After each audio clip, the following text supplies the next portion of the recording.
కాబట్టి ఇక్కడ ఎంత సమయం మనం చేస్తున్నాము అనేటటువంటి విషయం కంటే ఎంత శ్రద్ధగా మనం చేస్తున్నాము అనేటటువంటి విషయం చాలా ముఖ్యం. చేసేది 10 నిమిషాలే అయినా, ఒక 10 నిమిషాలు చేసినా కూడా ఆ 10 నిమిషాల్లో పరిపూర్ణంగా మన మనస్సుని అక్కడే మనం లీనం చేయాలి. ఆ 10 నిమిషాలు చేసేటప్పుడు కూడా లౌకికమైనటువంటి విషయాల గురించి మనం ఆలోచించకూడదు. అంటే ఆ దేవుడి గదిలోకి వెళ్ళి దేవుడిని ముందు కూర్చోవడం కంటే ముందే మన మనస్సులో ఒక సంకల్పాన్ని చేసుకోవాలి. ఏమిటి అంటే, ఇప్పుడు నేను దేవుడి దగ్గరికి వెళ్తున్నాను, ఓ 10 నిమిషాల పాటు దేవుడి ముందు కూర్చోబోతున్నాను, పరిపూర్ణంగా నా మనస్సుని నేను భగవంతుడి పాదార విందాల్లో ఉంచబోతున్నాను. ఈ 10 నిమిషాల్లో ప్రపంచం ఏమైపోయినా సరే నేను దాని గురించి ఏమైపోదు, వాస్తవంగా ఏమైపోదు, ఏమవుతుంది, ఏమీ అవ్వదు. కానీ ఏమైపోయినా సరే, అంటే మీ సంకల్పం ఎలా ఉండాలి అని చెప్తున్నా. ప్రపంచానికి ఏమీ అవ్వదు, ప్రపంచానికి ఏమవుతుంది, ఏమీ అవ్వదు. కానీ ఈ 10 నిమిషాల్లో ప్రపంచం ఏమైపోయినా సరే దాని గురించి నేను పట్టించుకోను. నిజంగానే అంత మునిగిపోయేంత పరిస్థితి కనుక వస్తే ఏ దేవుడి ముందు నేను కూర్చున్నానో ఆ దేవుడే చూసుకుంటాడు,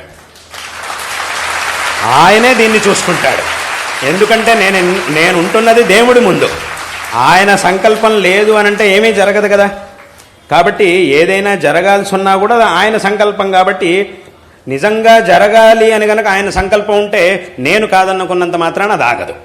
కాబట్టి నిజంగా ఏదైనా జరగాల్సింది ఉంటే అది ఎక్కడున్నా జరుగుతుంది. నేను దానికోసం ఎంత ఆలోచించినా అది ఖచ్చితంగా జరుగుతుంది, దాన్ని ఎవరు ఆపలేరు.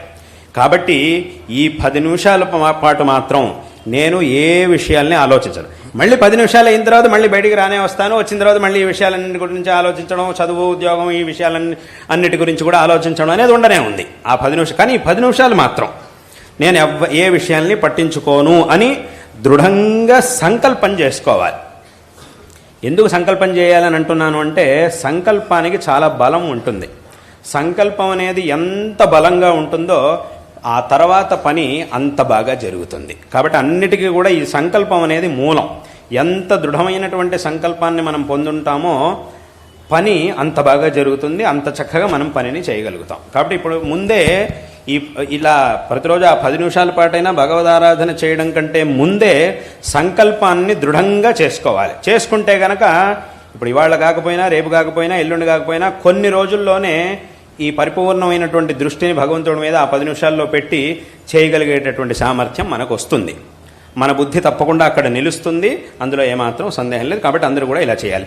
ఈ 10 నిమిషాల పాటు చేసిన ఆ భగవద్ ఆరాధన ఏదైతే ఉంటుందో, వాళ్ళ సామర్థ్యానికి తగినట్టుగా వాళ్ళు చేసినటువంటి భగవద్ ఆరాధన అనేది ఏదైతే ఉంటుందో, తద్వారా మనకి లభించేటటువంటి శక్తి, అలౌకికమైనటువంటి శక్తి, ఉత్సాహం, ఇవన్నీ కూడా ఏముంటాయో అవి మనకి ఆ రోజు సంపూర్ణంగా అన్ని పనులని చక్కగా చేయడానికి కావలసినటువంటి విశేషమైన శక్తిని ఇస్తుంది ఆ 10 నిమిషాలు చేసేటటువంటి భగవద్ ఆరాధన.